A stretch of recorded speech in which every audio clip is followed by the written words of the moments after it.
Hey guys, Spartan85 here. Welcome to the second edition of the 7 Days to Die console kind of series I've been working on.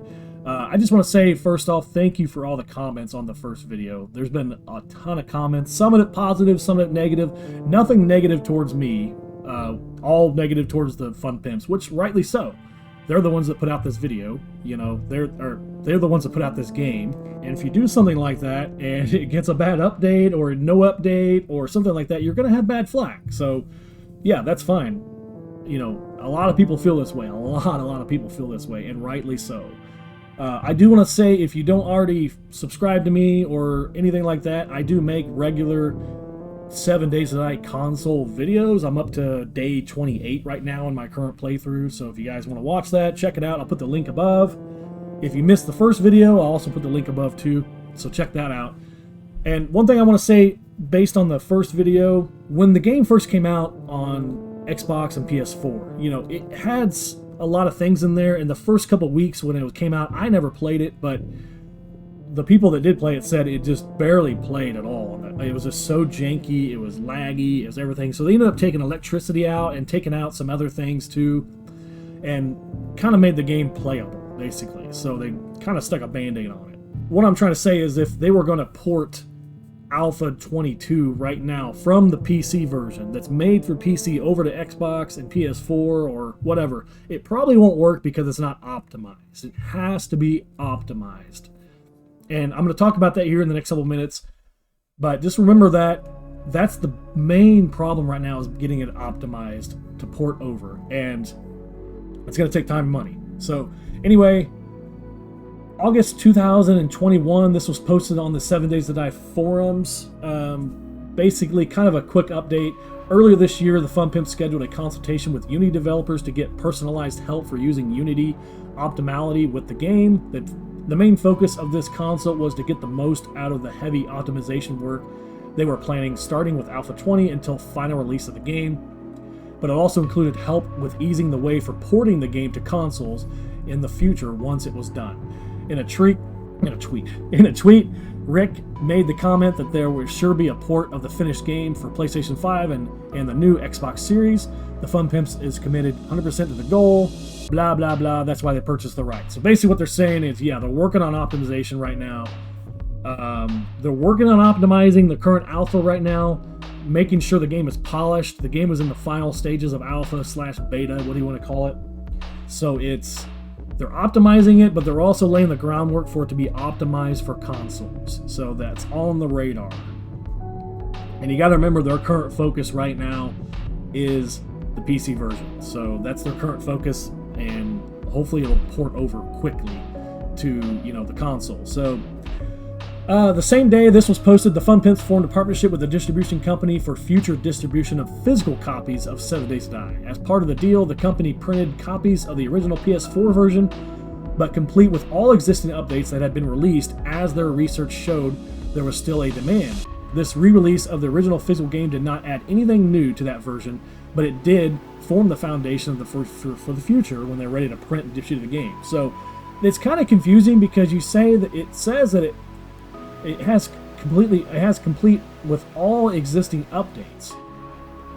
Then it goes on to say this re-release of the original physical game did not add anything new. So the way I think what they're trying to say is that they had all the current updates of the game up to when the game was released on console. So Alpha 16-ish, you know, 15.4, I think. So it had all the current updates, and people are still buying the game. And I know that for sure because I'm getting comments on my content about people just bought the game and, hey, I'm looking for something to play with, or how do you do this? How do you make an iron pickaxe? Blah, blah, blah. So there's still people buying the game. And that's basically what they're saying is, yeah, now they have a partnership with a company that is basically making the console version, the same console version we have, and they're just releasing it. So that's my interpretation, at least. And 3 weeks later, in September 2021, on the developer stream tonight, Rick stated that they will definitely be porting the full game to PS5 and Xbox Series, and in the talks with several studios to make it happen once the PC game is finished. He also stated that they hope to be able to backport the full game to PS4 and Xbox One as well. Rick thinks that this is something might be possible and is something they are going to seriously look into. They also hope to provide dedicated servers for console players as well as crossplay. So basically what this is saying is it's definitely going to come out on PS5 and Xbox Series, and they're hoping to backport it to PS4 and Xbox One. Man, I sure hope they would, because, I mean, look at the games Xbox One and PS4 can play. I can play Fallout 4, Red Dead Redemption 2, Grand Theft Auto 5. I mean, some of these games that it can play are... The file size, I mean, Elder Scrolls Skyrim, look at the file size of that game. I mean, it's just amazing. But those games are optimized for that system. They are optimized for it. Just like how Skyrim got ported to Nintendo Switch.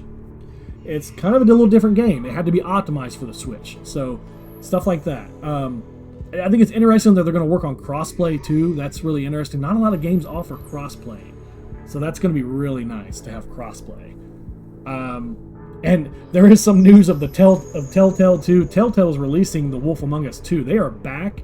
I think it's a completely different company, though. So don't expect Telltale to be just saying, oh, yeah, we're going to go and port this. I mean, Telltale technically lost the rights for the console 7 Days to Die.